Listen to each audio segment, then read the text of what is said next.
Good afternoon, everyone. My name is Bill Ferrigno. I'm the chairman of the Developers Forum, which is a council of the Connecticut Home Builders and Remodelers Association. And welcome to our January Developers Forum meeting on webinar format. I think it's going to be an interesting meeting. We have a very interesting guest speaker with us. I'm going to introduce him shortly. Just to give us all a little bit of a protocol in a webinar format, we are going to have about a 30 to 40-minute presentation with a slideshow. We're going to be leaving some as much room as we can for a Q&A. The meeting is scheduled to last for 60 minutes. But if we have an engaged audience and more questions, we can probably go 15 or 20 minutes past that. I've been advised by Jim Paris that the protocol for questions and comments should be directed to the chat box. And when Ed is finished with his presentation, then we'll be choosing those comments and questions accordingly. So without further ado, I'd like to introduce Ed Pinto, who's Senior Fellow and Director of the AEI Housing Center, which is the American Enterprise Institute, located in Washington, D.C. Basically, it's a nonpartisan think tank with emphasis on housing development and zoning issues, which we all know is a pretty hot topic. And I think anybody who's paying attention to the news lately, I don't think it's an overstatement to say that housing and development and density and issues like that have come to the forefront as very important issues for across our country and especially in Connecticut. So it's a very timely talk, and without further ado, I'm going to yield the floor to Mr. Pinto. Go ahead, Ed. Thanks for joining us. Thank you, Bill, and thank you, Jim, for the opportunity to present today. I'm going to share my screen here and make a presentation as Bill indicated. I have had the opportunity to review some material that Jim sent to me on recent articles, an op-ed by Majority Leader Jason Rojas and some other articles about housing supply and challenges in Connecticut. And I'll try to focus as much towards Connecticut as possible. But I'll be presenting a lot of research that we've done that we think helps inform what works and what doesn't work. And I'm going to start. I put together a summary of what I'll be talking about, and it's basically by right zoning, which we call light touch density. It's a term we came up with back in 2019. Another term that gets used a lot is the missing middle. But light touch density basically is anything that has what we consider to be moderately higher density.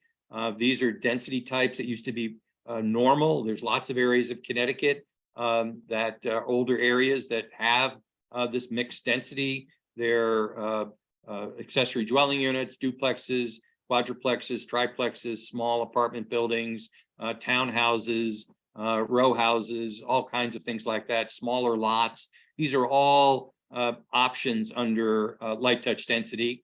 And we really think by right zoning and light touch density is the connection between addressing inadequate supply and the affordable housing challenge that Connecticut faces.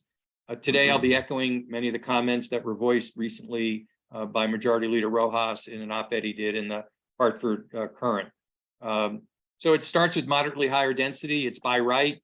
I call it naturally affordable, meaning when you build, and you'll see data to support this, when you build 2, 3, or 4 units where you normally would have one, you've done two things. You reduce the land cost substantially, but you've also going to have smaller units. And as everyone knows, units have gotten larger. They haven't gotten larger so much because of demand. They've gotten larger because land prices have gone up. And when you go do your calculation based on the cost of the land, you have to put a larger home on that larger lot. As soon as you can downsize the lot to smaller, both the size of the unit goes down, as you'll see, and the price goes down. We will show that free market solutions have, in places around the country, unleashed a swarm of development that has broad appeal. This approach has broad appeal across the political spectrum. We had a convening 6 of them in California in September to cover the recent legislation that took effect at the 1st of January 2022, Senate Bill 9 and Senate Bill 10. We had people from the entire political spectrum there. We had the Turner Center, which is part of Berkeley. We had the YIMBY groups. We had, of course, ourselves. We had other Mercatus, which is another free market think tank in DC. We had Sightline, a progressive group out of Oregon, Washington, and other groups were all at the conference presenting, talking, and there was no real disagreement among the participants as to this being a solution that had broad appeal across the political spectrum. And I think that's important for Connecticut. You'll see that we've done calculations that using light touch density, we think you could add 41,000 units net over 10 years. And that could be repeated in the second 10 years and the third 10 years. We're only assuming about a 20% take up over that 10-year period. And this would allow more and smaller homes to be built on less land, adding lots of additional supply at middle price points, which is really key, and adding both owner and rental stock. The other thing you get with light touch density is you get a mix. It promotes filtering. Filtering does not work well when you only build expensive housing in limited quantities. Filtering works best when you build a lot of homes in the middle of the price point. Lower income households then have greater access to housing, more choice, own versus rent, price point, size, and access to housing that they truly need. Helps address past inequities in wealth accumulation, educational attainment, and health outcomes. Reduces housing pressure that leads to homelessness. Now, that's another topic that's top of mind in Connecticut. It's not that it solves the problem for the chronic homeless that just don't have been on the street for a very long time, but in California, something like 54% of the homeless are recent homeless. They were housed and they got pressure out of that housing. There was, because of the lack of housing in California, there's this pressure out of traditional housing onto the street with interim steps, couch surfing and living in automobiles and things like that. And you eventually can end up on the street and in shelters. The key is if you can get those individuals back into the housing of the type they were in, then that's the low-hanging fruit, inexpensive solution that you can use to reduce homelessness. And then your funding is then used for the really chronic homelessness, not the ones that are homeless for 1 or 2 months. Promotes economic growth. Past solutions haven't worked. I think that's another common theme that I saw some of the articles. Light touch density doesn't require subsidies, income limits, rent caps, complex plans, tracking of things. And you'll see that, and again, the examples. It's a more efficient use of existing and new infrastructure, generates higher tax yield, energy efficient. I mean, it's just everything is a positive here. Ultimately, light touch density is a keep it simple, stupid solution that can be implemented now. The principle of highest and best legal use is one that you're very familiar with. You either end up with McMansions if the legal use is a 1 unit on a relatively large lot and the land price is high. You end up with a McMansion, not because the developer wants to build McMansions, but that's the only economical solution, is to build a McMansion. Or if you can build 2, 3, 4 units on that same lot, you get lots more housing at a much lower price point. And these 2 photos show that. On the left, this is in Vienna. The house that far on the left is from 1952. It's about 1,500 square feet. It has an estimated value of $800,000, which really means the land is worth close to $800,000. It's probably land is something on the order of $675,000 to $700,000. The house itself is not worth all that much. You can tear that house down. The house next to it was torn down in around 2004. You can replace it with a house that's nearly 3 times the size, and it sells for more than twice as much, 1.7 million. So the lot is still worth roughly $800,000, but now you've put about $1 million of improvements on that lot. Alternatively, on the right, this is 2 pictures of the same home, set of homes in Charlotte. And from the street, this looks like a single family house. If you look at the bottom picture on the right, and you'll see the house that's next to what this is actually a 4-unit townhome setup. You'll see the house on the left has a look similar to the front of this house as it fronts on the street. But as you look at the bottom picture, you see that it's actually 4 townhouses that each have about 1,500 square feet, all on a 1,200 square foot lot. Which, by the way, these lots on the left side were a half acre, which is about 20,000, a little over 20,000 square feet. The property tax revenue actually goes up, and the builder profits can also go up. Higher home prices are largely a self-inflicted wound due to excessive zoning and land use restriction. And expanding supply requires pushing back on 3 isms: shortage denialism, supply skepticism, and NIMBYism. Shortage denialism basically says, well, we really don't have a housing shortage. Look at, I drive around and there's lots of housing being built. Well, that's looking at anecdotes. It's not really looking at the numbers of, well, how many units are being added, how many jobs are being added, what's the doubling up that's going on, what the homeless level is. Supply skepticism basically is, well, if you build more supply, they'll just, developers will just rape and pillage. And they look at McMansions, they see they'll just build McMansions. They don't understand that it's policies, government policies, that lead to the building of McMansions, as I already described. And then there's NIMBYism, which is not in my backyard, which you're all familiar with. Light touch density, this is how we describe it. This is about 100 homes on this graphic, and we've got about 20 of them have been replaced with accessory dwelling units, 2 houses on a lot, duplexes, triplexes, fourplexes. And there's a mix of housing, which, as I said, back before the 1930s, this was the norm around areas, residential areas in the United States, but that was ended back in the 1920s. And so light touch density can take many forms: infill, adding additional units is described here. You can tear down existing units, you can add additional units. You can also split lots to allow increased density. You can add a second unit to a lot, etc. But you can also do greenfield. We'll talk about that. You can increase as-built density on a greenfield development. And on a greenfield and infill, you can add additional floors or reduce the size of the units in a planned new or condo building. But you also need what we call light touch processing and light touch permitting. This all is needed in order to allow this swarm of development to really bubble up from the bottom rather than the top down. So all of these options would moderately increase the as-built density, enabling owners and builders to build smaller, less expensive units that are more naturally affordable without requiring subsidies.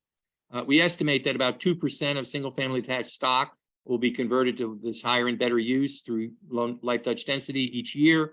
That would add about 6.3 million units over 10 years. That's based on a number of case studies we've done. Promoting filtering, the sweet spot for new construction is at or below the middle price range, as this triggers moves from lower price points, thereby freeing up such housing for filtering. The thought experiment is, imagine car manufacturers only could legally build Ferraris. Few new cars would be sold because very few people could afford new cars. Not very many would be built, and not many would be sold. The existing car prices would skyrocket, and few could afford either the new or the used cars. We actually know this is exactly what happened in San Jose, Santa Clara, California. The median new home sells for something like $2.5 million. The median existing home sells for $1.3 million.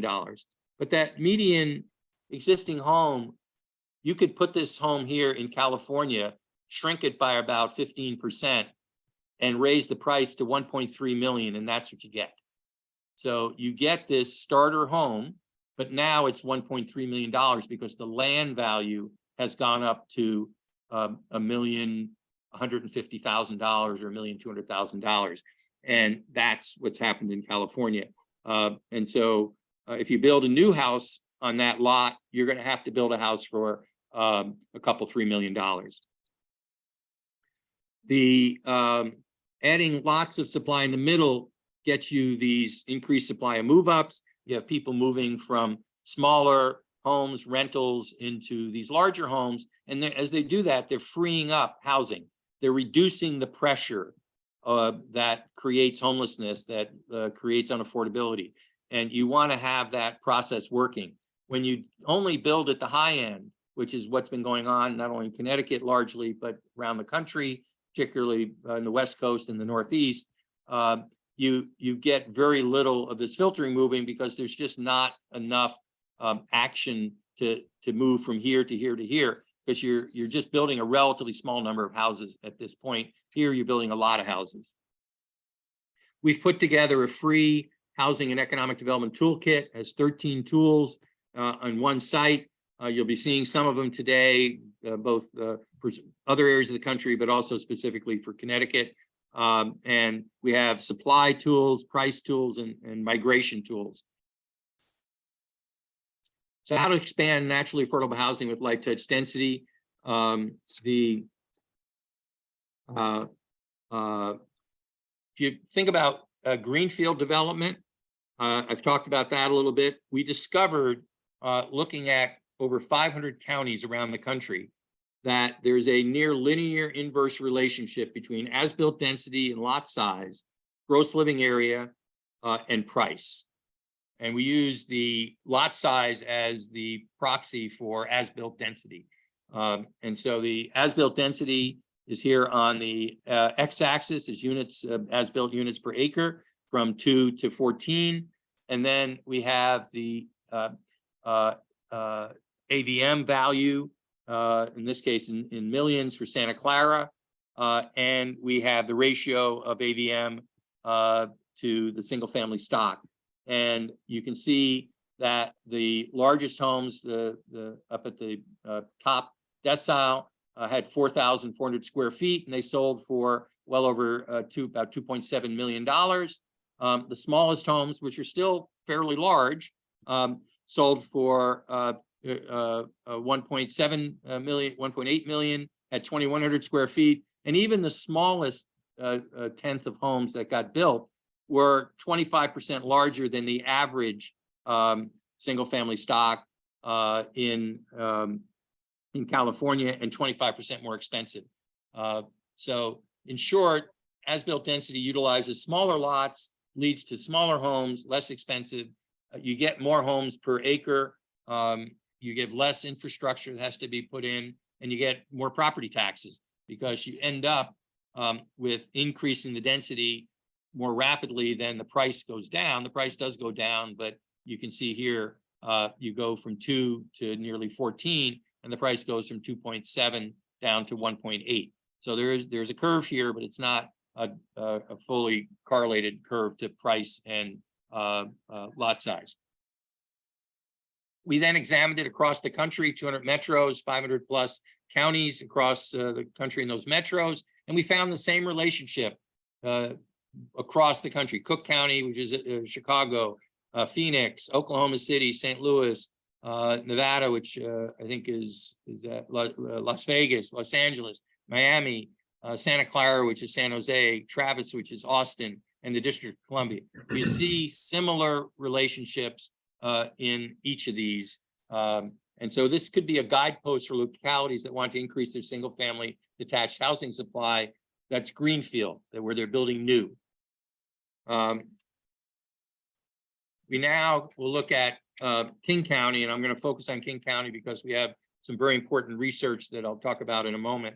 So King County, these relationships demonstrate across the whole range of single family detached and attached. So the gold are the detached units laid out by size of the unit here on the left. And then the blue are the attached. And there were about 77,000 detached units built over the time period of about 21 years, 22 years. And there were about 20,000 attached units. But you see this relationship just continues on, and which makes sense as you get to sort of the maximum 10 or 12 units per acre for single family. That's where the attached kicks in at 10 or 12, and then that goes up to 40. But you can see if you want to have a range of housing and a range of sizes, you have to allow this continuum of housing to be built across these price points. These price points are not being decided by the builders so much as they're being decided by the land use restrictions that the counties and cities are applying to the land. This then does the same thing, shows you by price. If you only build up at this top end here, you end up at $1.5+ million. If you are at this point, you're at well under half that, $700,000 at 40 units an acre. So even $700,000 is still a lot of money. But if you were building a lot more units down here, this bottom blue, and at the bottom gold, you'd be building $900,000 units here, and you'd be building $700,000 there. A lot more people in King County would be able to afford housing, and that would take pressure off. I said I was going to talk about Seattle. Seattle is a great case because it really shows the good and the bad and the ugly. The good was in the mid-1990s, they rezoned a bunch of land, about 8% of the total residential land for low-rise multifamily. And you can see those blue spots highlighted in blue here, low-rise multifamily. The gray is basically commercial and downtown and things like that, and industrial. But the gold is the low-rise, the single family, regular single family. So mainly because of the building boom that occurred starting in the mid-90s, the single family zone today only has about 4 times as many homes about 4 times as many housing units. Since 2000, 18,000 new townhomes have been built in the low-rise multifamily zone. These were built by right and without subsidies. As a result, the housing stock increased by 75% or 3% a year in the low-rise zone. The supply addition in the single-family zone was minimal. The new townhomes are generally starter homes. I'm not saying that they're inexpensive, but relative to the other housing that's available in Seattle, they were starter homes, which enabled home ownership for lower income, younger, and more diverse households. Home values in the low rise zone have appreciated at the same rate as homes in the single family zone. But that success has now been derailed by Seattle's mandatory housing affordability program. As a result, the building of in the low-rise multifamily zone has virtually stopped. And so instead of getting what was thousands and thousands of units a year, you're going to get the housing Ferraris, as I described earlier. A few very expensive housing units that require tremendous amounts of subsidies, and the housing that does get built are going to be very expensive, because they need to be expensive because they have to cross-subsidize the mandatory affordability program. This just gives you a picture of what the old house was. 1,200 square feet would have been worth about $1 million today, which again is the lot. And here you end up with a duplex with 2 units, each a little bit larger, 25–30% larger than the one it replaced, and each worth about the same as the one it replaced. That's another key. What happens with McMansions, if you tear this down and build 1 unit on this lot, you're going to get a $2 to $2.5 million unit, which is 1 to 1.5 times the sales price of this that gets demolished. Here you end up with 2 units. They're still, relatively expensive, but it's a lot better than the $2.5 million. It's a lot better to have 2 $1 million units than 1 $2.5 million unit. This basically shows how it promotes filtering. We show the share of buyers less than 120% of area median in the single family zone versus the multifamily zone based on year built. But you can see for 2000 to the 2000 roundabout 20, when I think we did this, only 10% of the new single family units had buyers below 120% of area median income. Remember, there weren't very many new units built in that single family zone also, whereas 36% of the families in the low rise multifamily had incomes below 120,000, and there were thousands and thousands of units being built. The hidden potential, this could go on at the level it had been doing. You could have 17,000 new units if you expanded the low rise zone. You could even build more units, and this would add 12% to the total stock in single family and the low rise residential combined. That still won't be enough. You could expand the areas to include highly walkable areas, so you can include additional areas. The blue blocks are blocks that could be added to the orange, and if you did that, you'd get another 45,000 units, which would add potentially a net of 90,000 units over the next 20 to 30 years.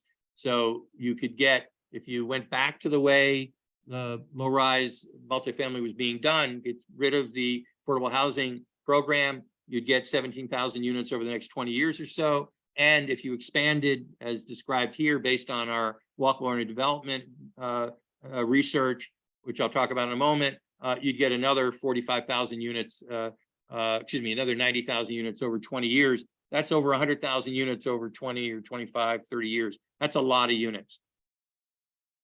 I'm going to skip this one. Skip this one. Oh. Yeah, this just shows you that the permits were going up, and then the mandatory housing, affordable housing kicked in, and the permitting dropped precipitously, and so you didn't accomplish what the program said it was going to accomplish, which was more units that would be affordable. Houston had a similar situation. It was around the same time. They made a simple change. They reduced the minimum lot size from 5,000 square feet to about 1,400 square feet within the city's 610 inner loop. That inner loop has about 5% of the land area of Harris County. It includes all of downtown Houston. And from 2005 to 2018, nearly 75,000 units were added in that area. That's 2 times what San Francisco and Oakland added combined, which has a similar land area as the inner loop. And Harris County had more than San Diego and twice Atlanta's citywide housing production since 2010, Harris County being Houston. Next study is Charlotte.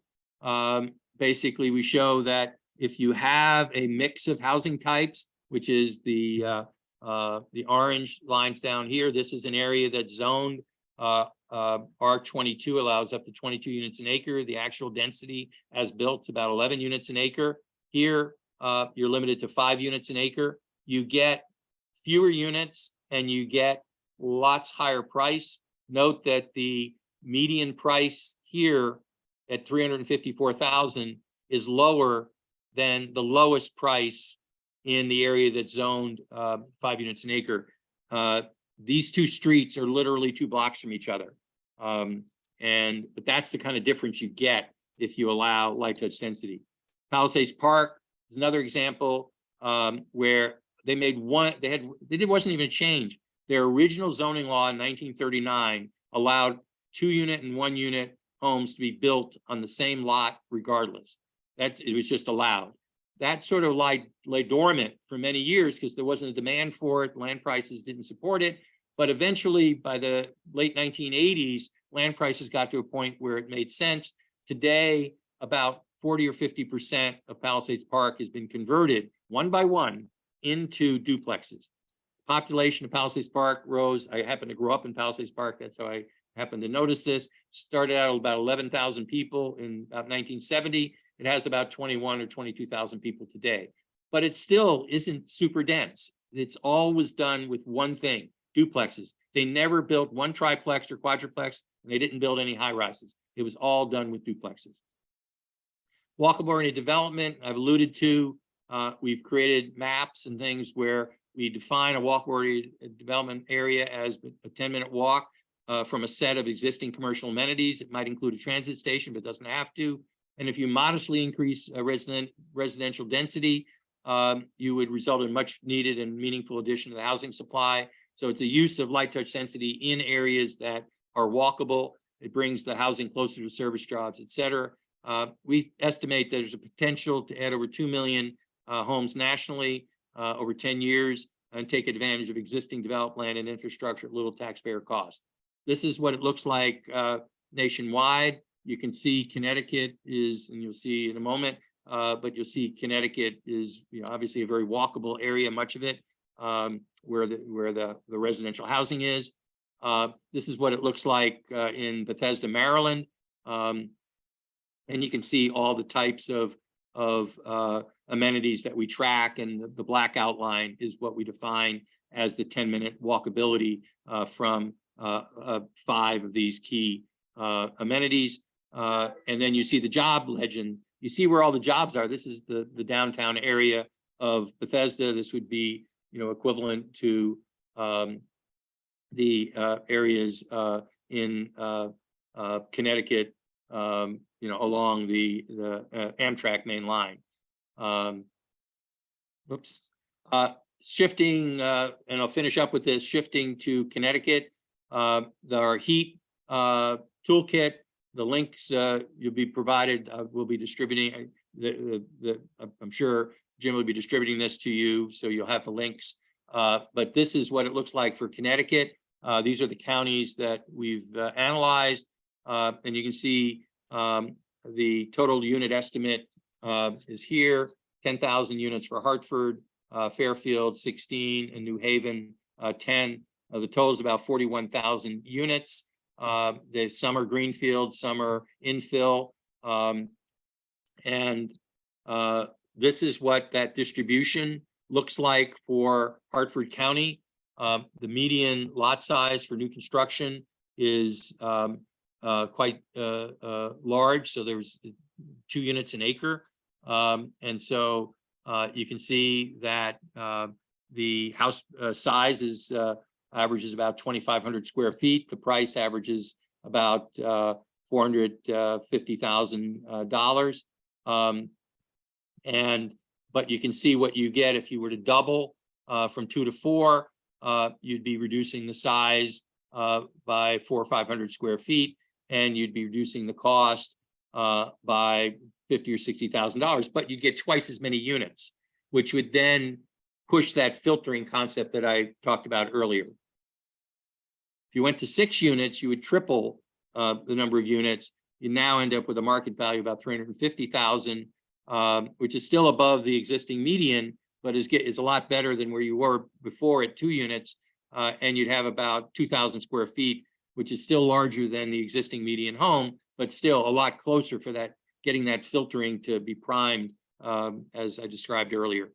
This is what the light touch density estimates look like for the state. They're concentrated, as you saw, in these 3 areas: Hartford, New Haven, and Bridgeport, Stamford. This is what Bridgeport looks like in terms of light touch density. This is what a neighborhood looks like. And the green dots are ones that our algorithm says are potential replacement with light touch density. This is what the walkable development looks like for the state. And then you can see this is Bridgeport. It's very concentrated along the rail lines and along the coast here, Long Island Sound. But you also have big areas in Dansbury, et cetera, Shelton. And this is what a area in looks like, close in. And the let me just get caught up with my slide here a second. Yeah, it's in Bridgeport, what it looks like close in. And again, the black is the walkable and development areas that meet that 10-minute criteria.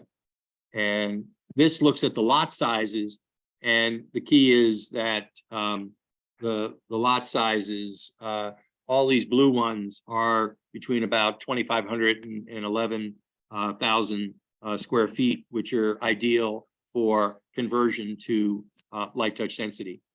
And with that, I think I'll stop there and open it up for questions.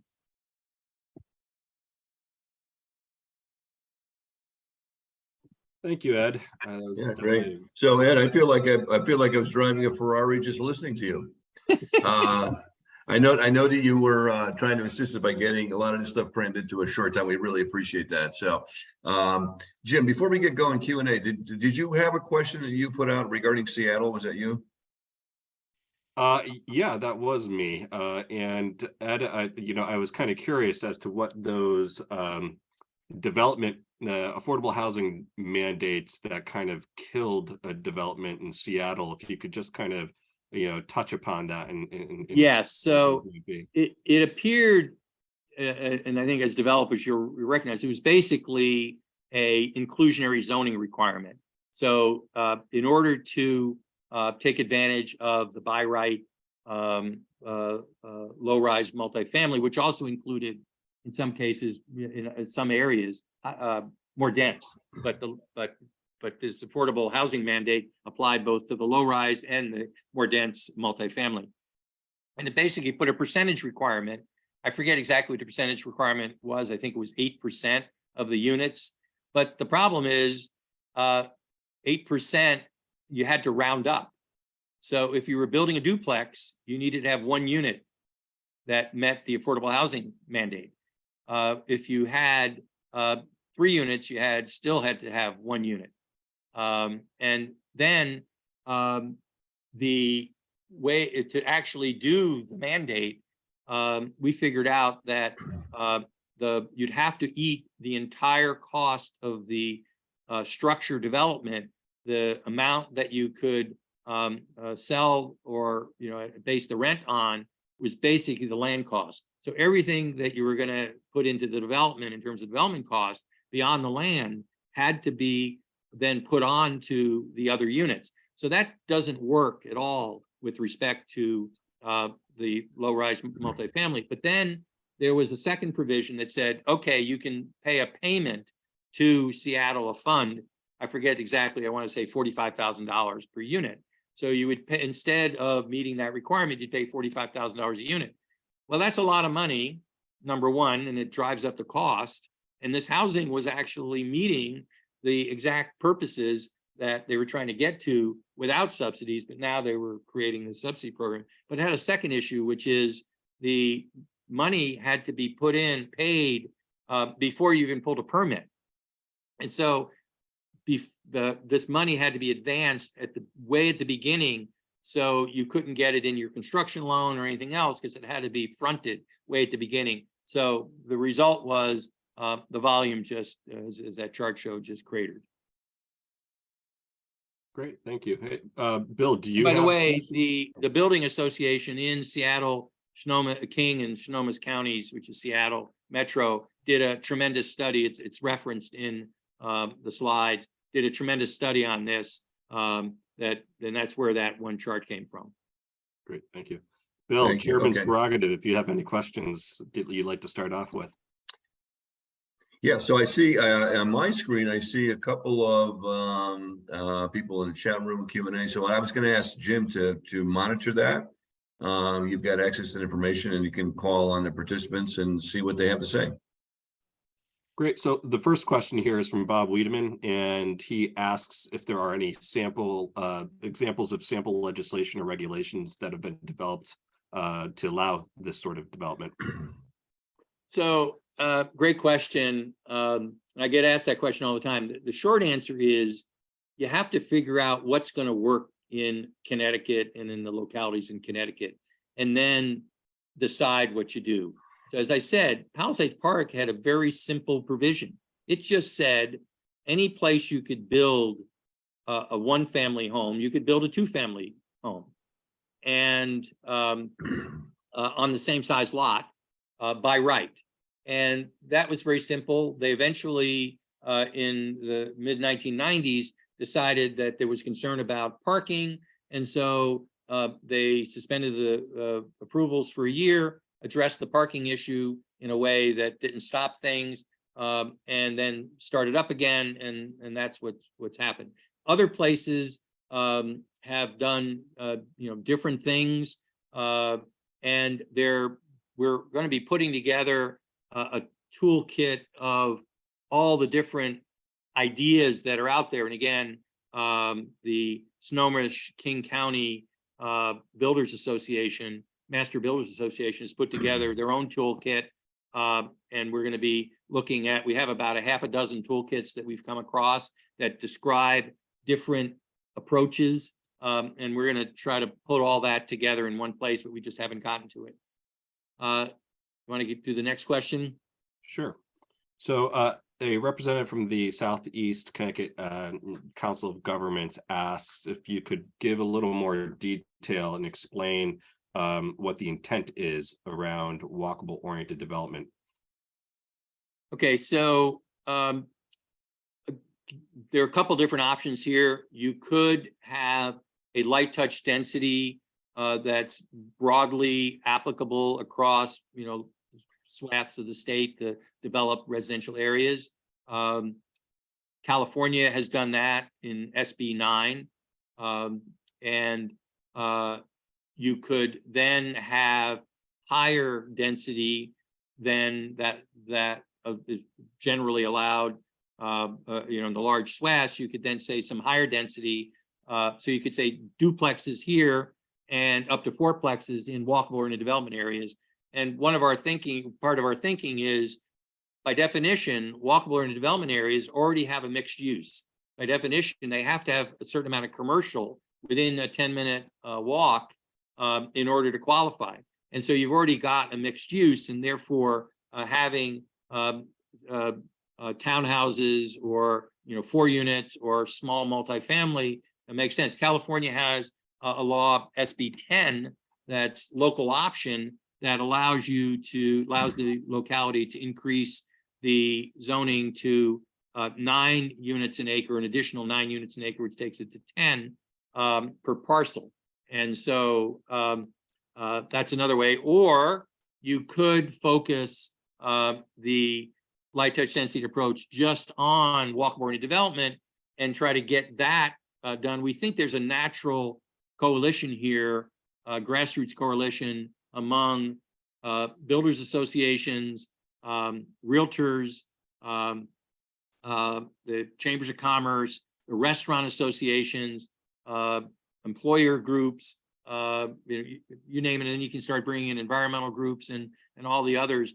We think there's a natural grassroots coalition here, either focused on light touch density broadly.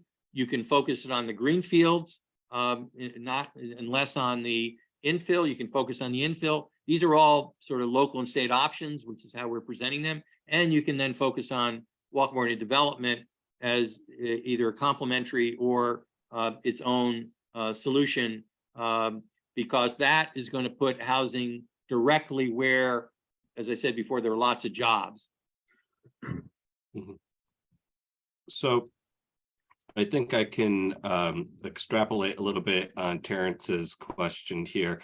I think many of the folks in the webinar today are right there with you as far as the need for greater density to enhance housing affordability and accessibility in the state of Connecticut. The challenge in the state of Connecticut, however, is that we have 169 fiefdoms in our local towns, and home rule has been an obstacle, so to speak, that has yet to be overcome. How have other states in areas that have dealt with home rule successfully done it?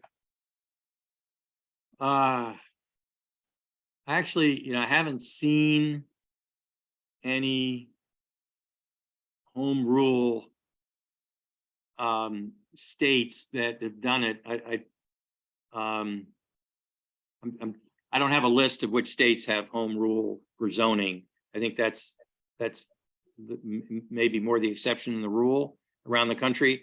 I think one thing California did in SB 10, to the extent that the state puts additional requirements on a locality to do A, B, or C, the state can take away those requirements, I think, without potentially, violating home rule. So and again, I'm not saying California has home rule.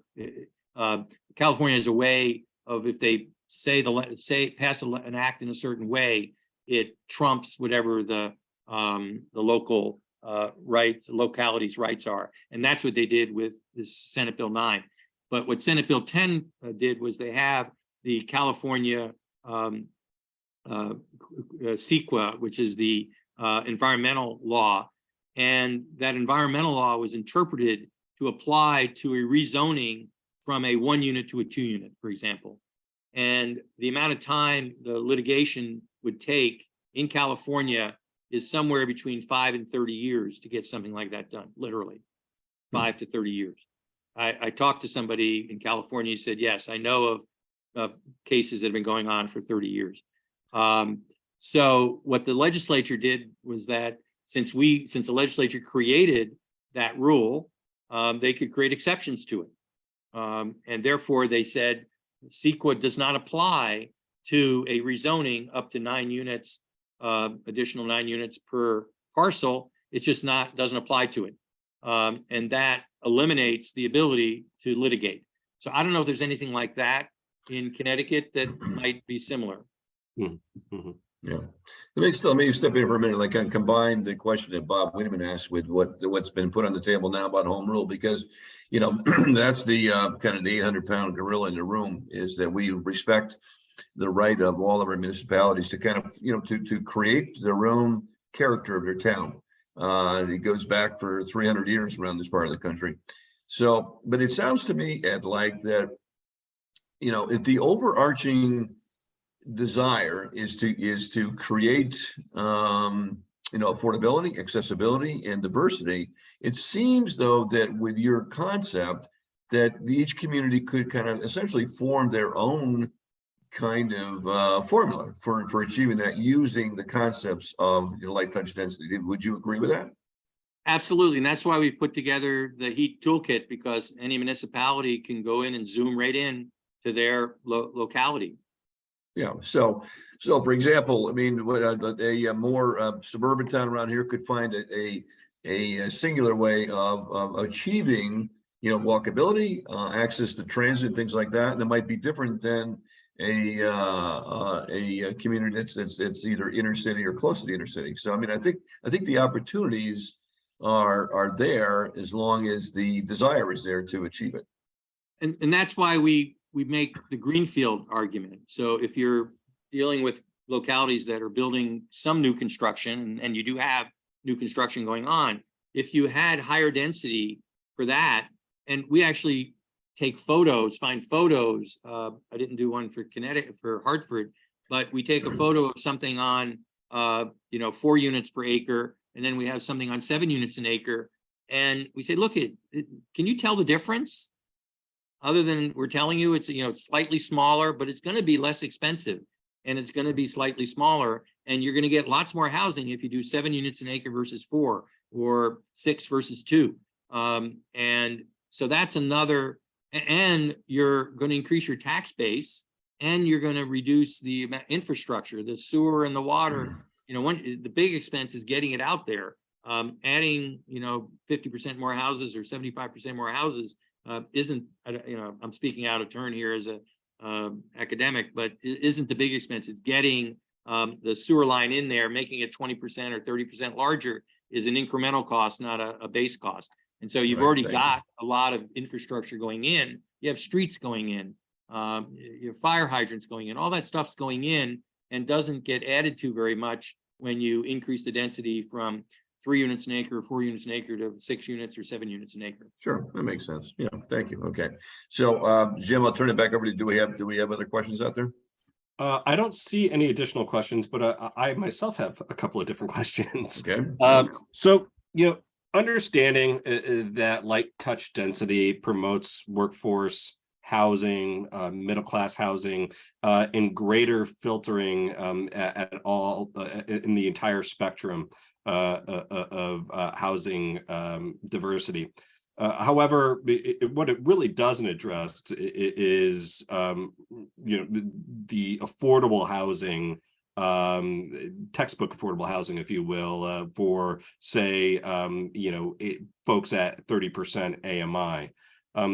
So, how do you say this would either complement efforts for affordable housing development or, hinder development of true affordable housing? And do you see a space for both?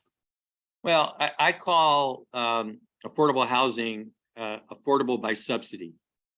And there's a market that's working properly. And again, I go back to the automobile market. There are 230 million automobiles in the United States. There are, last year, 15 million were built. Normally it was 18 million new cars. The new cars up until the pandemic averaged, for the last 60 years, they averaged 50% of the median. The median new car averaged 50% of the median household income. So the median new car was $35,000, whatever, and the median income was 70,000, rough numbers. And that ratio of 50% had stood for over 50 years, which is really a sign of a filtering market. It basically meant that anybody who wanted a serviceable used car, and if you think about it, look around. You're in the snow belt, kind of, and all the cars look in pretty good shape. There aren't a lot of clunkers driving around anymore. The rust issue, corrosion, that's been dealt with. The manufacturers have solved that problem. Cars can be on the road 10, 15 years. I drive a car that, 2007, so it's 16 years old. And I wouldn't have any qualms about driving it across country. And, but you could buy that car probably for $4,000. And it's a good serviceable car. So that's the way the car industry has worked for years and decades. The housing industry used to work that way, but it was 50 years ago when it was working that way. I tell people in California back in 1970, the ratio of the median house price to median income in California was about the same as it was for the rest of the country. People can't remember that far back that was the case. They can't remember a time when California actually had normal prices relative to incomes. So the answer is, we've been at the affordable housing by subsidy approach. I started my career in that at the Michigan State Housing Development Authority in the 1970s. We've been at it for 70 or 80 years, and we're no closer to solving it than we were 50, 60, 70 years ago. The problem's gotten worse. So we need to try something different. So you can continue doing what you're doing, but I wouldn't expand it. I would just focus on if you can add more supply. We've done a study of the entire country, and we can show that there's a direct relationship in areas that have job growth. If you add more housing, house price appreciation will be slower. We're not talking about house price declines. We're just talking about house price appreciation that's more in line with wages. So that's how the South, the Southern United States, for all these years, have been able to keep up with rapidly growing populations and job bases, and still have relatively affordable housing. Some of that got thrown into a cocked hat with the pandemic, but I think, as the building catches up and all of that, and all of the supply chain issues go away, they'll get back to normal. But Florida is growing like gangbusters, as you know, and yes, prices have gone up, but it's still, relatively speaking, an affordable place compared to much of the rest of the country. So the key is to add more supply. And once you add more supply and have that in place, then you deal with the affordable housing by subsidy, which probably isn't best dealt with by site-based housing. It's probably best dealt with by cash, vouchers or things like that. But again, if you can get filtering working, then the amount of vouchers you're going to need is going to go way down. Just like, if we started subsidizing cars, I can guarantee you the car business would stop working. The cars would become too expensive. And we may actually see that with electric vehicles, because electric vehicles are going to upset that relationship. And low income people aren't going to be able to afford either the electric vehicles, used electric vehicles, or the price of combustion vehicles is going to go way up for the reasons like happened in Santa Clara. And that's going to create a problem for low income families, just like we have in housing. Mhm. Thank you. Great. It looks like we have a hand raised, and it looks like Paul Stone has a question. I will allow Paul to speak. Go ahead, Paul. Hi, can you hear me? We can. Yeah, hi.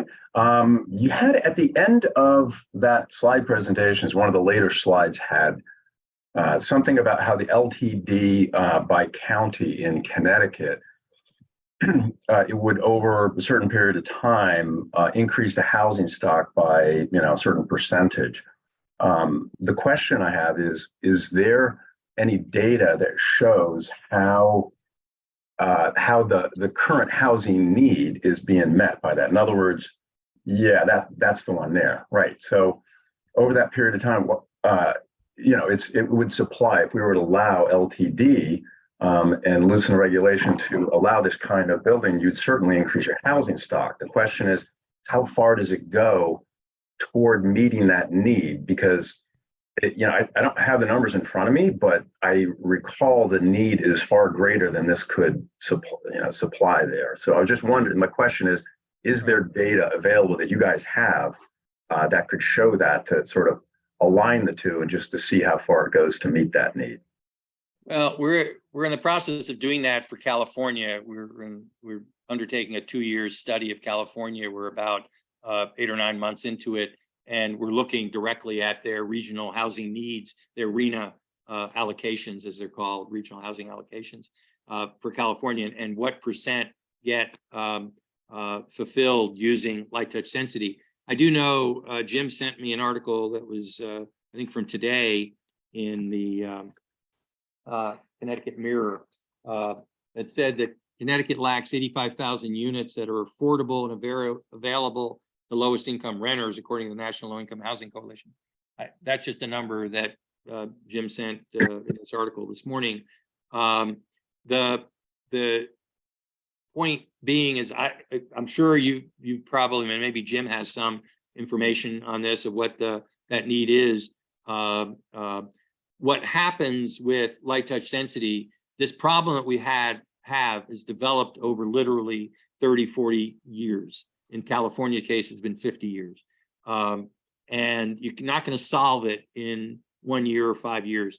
What we've laid out is over 10 years, you could get 41,000 units. You'd get another 41,000 units, but that only assumes a 20% conversion. In Palisades Park, this has gone on for 30 years now. So Palisades Park has, if you proportionalize that, you would get 120,000 units in Connecticut over 30 years. Again, there aren't any easy solutions, but because this problem is developed over a long period of time, you got to start somewhere, and we think this is a great start. I totally agree. I think it's an argument, everything, putting it together. There's no one solution, and I think this is certainly, I would think that LTD would be certainly part of the solution. It's just, I think there has to be more supply, as you said earlier, and there has to be enough deregulation to allow that to happen.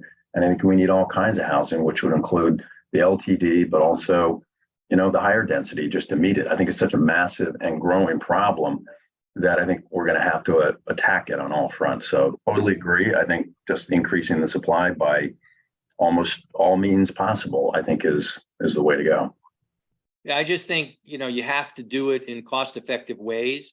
And the examples we gave for Seattle, Houston, Charlotte, Palisades Park, those were all done without subsidies, but they got lots of units. You have to find sort of the sweet spot in Connecticut. And I know, Connecticut has a lot of housing that is along that corridor I've taken the Amtrak route many times, and you have the other trains that go up to Hartford, et cetera. And there's just a lot of housing there. That is susceptible to higher density.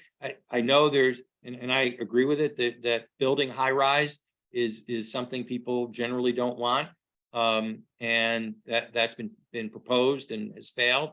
On the other hand, what the walkable urban development does is say, well, let's not build high rise. Let's just increase the density in these areas that are adjacent to these walkable areas, and they don't have to be transit areas. Again, that's the beauty of the maps we put together. That they're not based on having transit; they're just based on having walkable amenities. And if you go to again, townhouses and fourplexes and smaller, lot division and things like that, you can add a lot of housing a year just by increasing the density from what's currently 5 or 6 units an acre to if you were allowed 22 units an acre, you don't actually get to 22 units an acre for a very long time. That's what the research in Charlotte shows. They've been at 22 units an acre for decades and decades, as best I can tell. And I'm very familiar with that area. It's a block and a half from my son's home, and so I walk it quite a bit when I'm visiting. And there's constant new construction going on in the area and remodeling, but it's always densifying, but slowly. And so we actually looked, and the current density is about 11 units an acre, as I said, which is more than double what it is very close by. But you then have this variety. There are some spots that they were actually a builder put together a full acre and built 22 units of townhomes because you were allowed 22 units. So we actually built up to the 22 units. That's the only place in this part of this neighborhood that we studied that actually got to 22 units, but it adds 22 more units to the mix, and it adds them at a price point that helps a lot. Great. Thanks for your interaction there, Paul. Are there any other questions on the board, Jim? Not that I see. Okay, great. Okay, well, that's so interesting. We just about passing our allotted time, but I wanted to address a couple things with Ed before we sign off. So first of all, thank you very much. This is very enlightening, and where we are in this part of the world, we're kind of struggling with how to make this stuff work, given our home rule, given the propensity for suburban and exurban towns to kind of like want to keep things the way they are. They call this place the land of steady habits. Maybe you've heard that before. So we got some challenges, but we also have a lot of I think a lot of our policymakers and our politicians understand that this is an issue that has to be resolved. I wanted to ask you specifically, is your organization accessible for us as a home builders group and for some of our policymakers as we kind of go down and navigate this stuff? I mean, can we keep counting on some information from you and access you? Absolutely, yes. That's our approach. We basically have decided, I've decided as the director of the housing center that this is a state and local problem. It has to be addressed at the state and local level. We've been trying to address it at the federal level for decades and decades. The zoning structure we have, actually, most people don't realize this, was created at the behest of the federal government in the 1920s. And it was done for racial animus purposes. It was to keep blacks out of neighborhoods. And it was done by the Commerce Department of the United States. They came up with a model zoning ordinance, and that model zoning ordinance basically pushed the zone where you could only build single family detached. The purpose was very simple. If you made housing, this is going to sound crazy, this is exactly what the philosophy was. If you can make housing expensive enough, blacks and other ethnic groups could not afford it.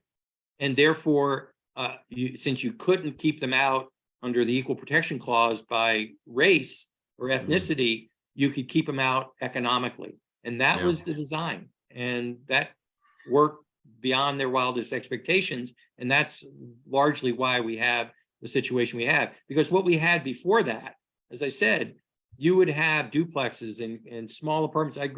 Where I grew up, they had all this mix of things along the commercial street. And again, I'm familiar with parts of Connecticut, and you just see it in buildings built in the 20s and stuff that were there. That was just normal. And they had grocery stores, and they had restaurants, and all these things were just normal.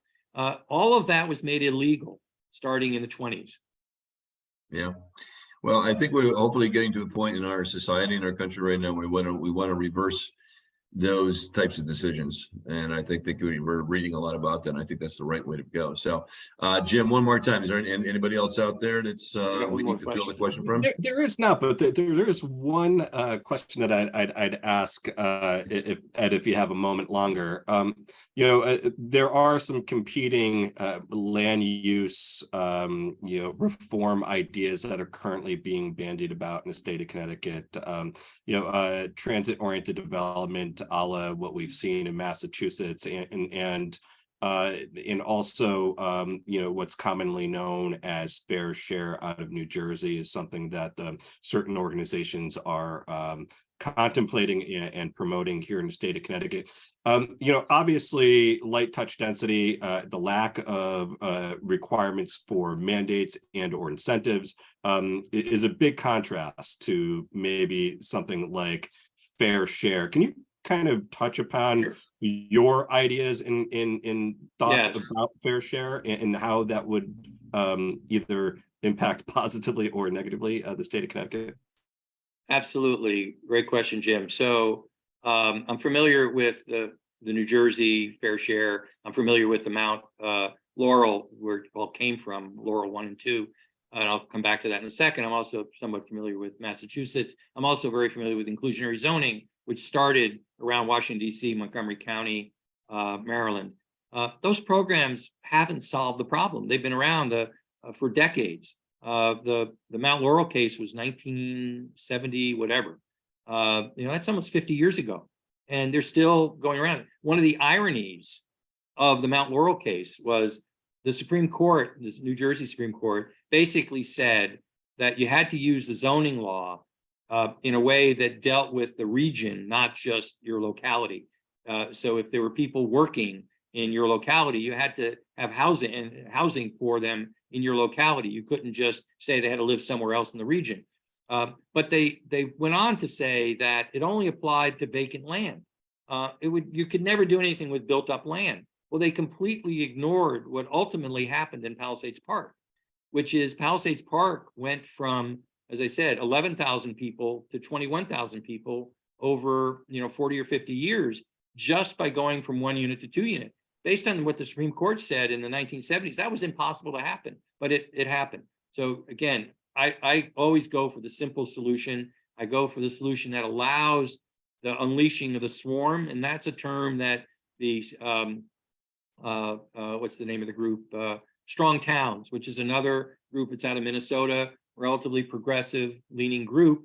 But they came up with the concept of unleashing the swarm, which basically says if you keep it simple and you work on these small units, lot by lot, parcel by parcel, not large developments, you can get thousands of builders, developers, architects, owners, subcontractors. You're just allowing that to happen.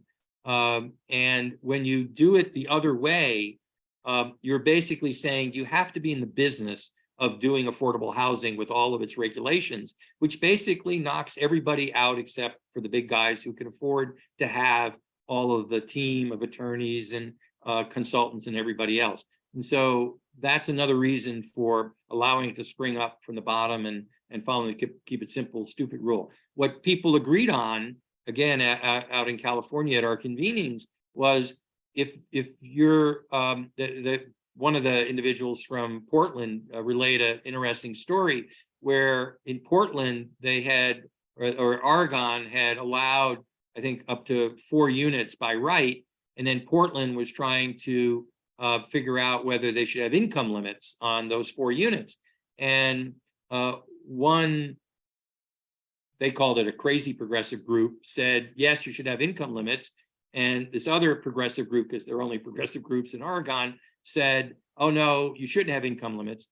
And of course, the NIMBYs were able to join in with the quote crazy progressive group and stymie anything happening in Portland, as they were all pushing income limits. The two progressive groups finally got together and said, wait a minute, why don't we not have income limits up to 4 units, but then put income limits up to 6 for the just the additional 2.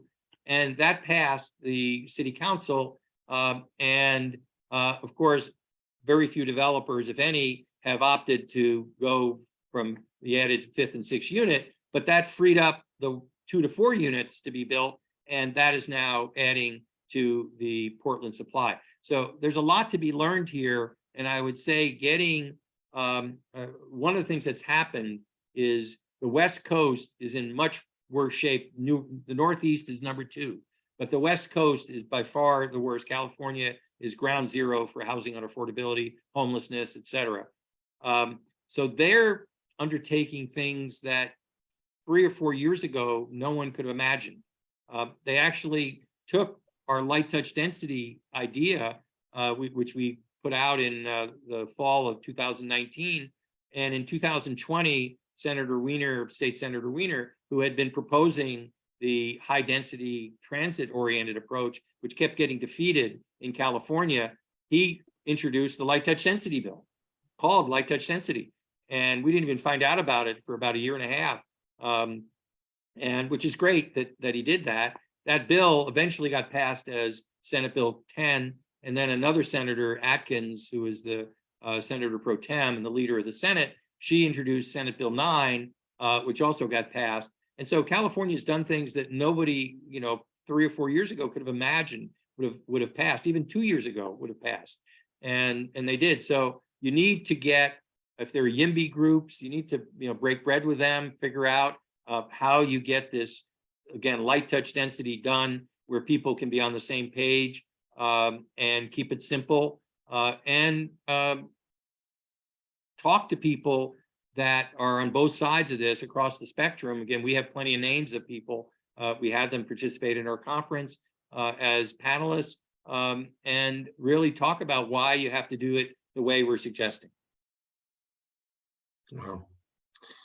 That's a good closing remark. I think we're a little bit past our appointed hour. Ed, I want to thank you again for your participation. I'm sure a lot of people on this webinar have been enlightened. I have a feeling we're going to be speaking with you again, if you don't mind. Not at all. Yeah. Jim, do we have any other comments that would be relevant just to Developers Forum that we should announce now? No comments at this time. Great. Okay. Jim, I'll send you the latest version this afternoon so you can distribute if you want. Feel free. Excellent. Yeah, I was going to ask about that. Okay. So thanks again to Ed. Thanks to all of our participants. And for you DF members, we'll be advising you about the topic for our February meeting. So good day to everybody. Bye now.